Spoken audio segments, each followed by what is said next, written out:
अभी एक प्रकरण सामने आया था, बाल संरक्षण आयोग की गीता खन्ना ने आजाद कॉलोनी के मदरसे का निरीक्षण किया, जहां पर पाया गया कि वहां पर एक कमरे में 250 बच्चों को, जो बतौर उनके जो मीडिया में आया कि उसमें 250 बच्चे पढ़ते हैं। और दूसरा ये था कि एक मामला ये बहुत ही गंभीर था कि वहां पर एक बच्चे की बहुत निहायत तबीयत खराब थी, जो कि फर्श पे लेटा है, और उसका फोटोग्राफी भी उन्होंने मीडिया में उसको एक्सेप्ट किया। उस मामले को किस तरीके से देखते हैं? देखिए, सबसे पहले तो मदरसे में आए, उनका स्वागत है भाई। निरीक्षण के लिए आए हैं तो उनका स्वागत है, लेकिन एक जो हमारी आस्था को उन्होंने ठेस पहुंचाई है, जो ये तो मतलब एक वो बहुत ऊंचे पद पे हैं और इस चीज़ का उन्हें ज्ञान भी होना चाहिए कि मस्जिद हो, मदरसा हो, गुरुद्वारा हो, मंदिर हो, कहीं भी जूते चप्पल लेके और बिना सिर ढके जाना किसी भी मजहब में नहीं है कि वो ऐसे जाएं और किसी की भी आस्था को ठेस पहुंचाएं। उसके लिए हमने अल्पसंख्यक आयोग में भी कार्रवाई की मांग की है और हमने खुद शहर काजी साहब ने गीता खन्ना जी को लेटर लिखकर और मुफ्ती रईस साहब ने लेटर लिखकर उनसे ये वो जताया है, नाराजगी जताई है कि आपने ये चीज़ गलत की है। मदरसे में वो आई और उनका कहना है कि उस मदरसे में 250 बच्चे हैं। पहली बात तो उस मदरसे में 250 बच्चे हैं ही नहीं।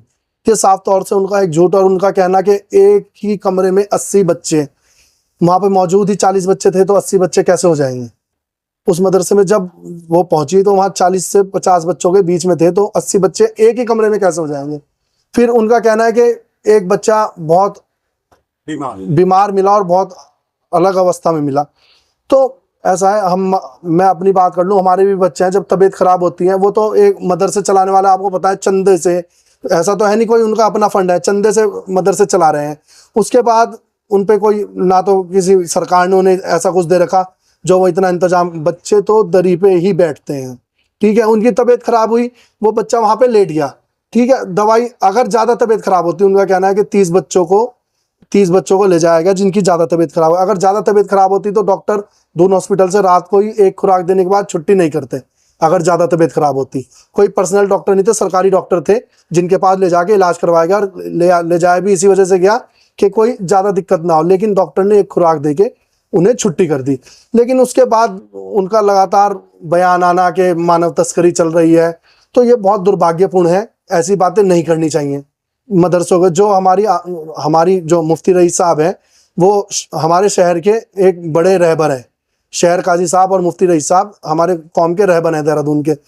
उनकी भावनाओं को ठेस पहुंची है, ठीक है।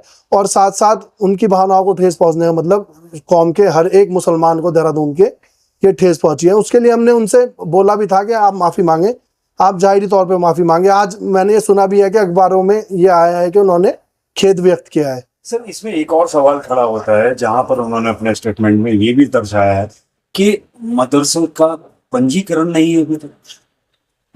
मदरसे का पंजीकरण सोसाइटी एक्ट में है फिलहाल, ठीक है। और उससे पहले भी कई मदरसों की फाइल अल्पसंख्यक आयोग में लगाई है।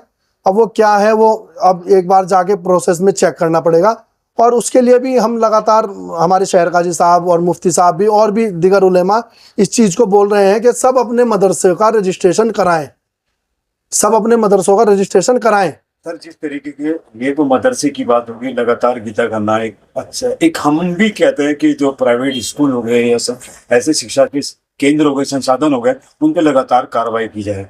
दोनों रुख से तो देखा जाए तो उनके कार्य किस तरीके से आप देखते हैं? जो उन्होंने अच्छे कार्य किए हैं वो अच्छे हैं, और हम तो अभी भी कह रहे हैं कि हम उनका मदरसे में आने के लिए हम रोक थोड़ी रहे हैं।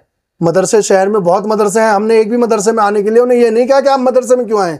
हमारा जो विरोध है वो खाली इतना है कि आप एक बहुत ऊंचे पद पे हैं, आपको इतना सम्मान रखना चाहिए था कि मुझे चप्पल उतार के जाना है, मुझे सिर ढक के जाना है।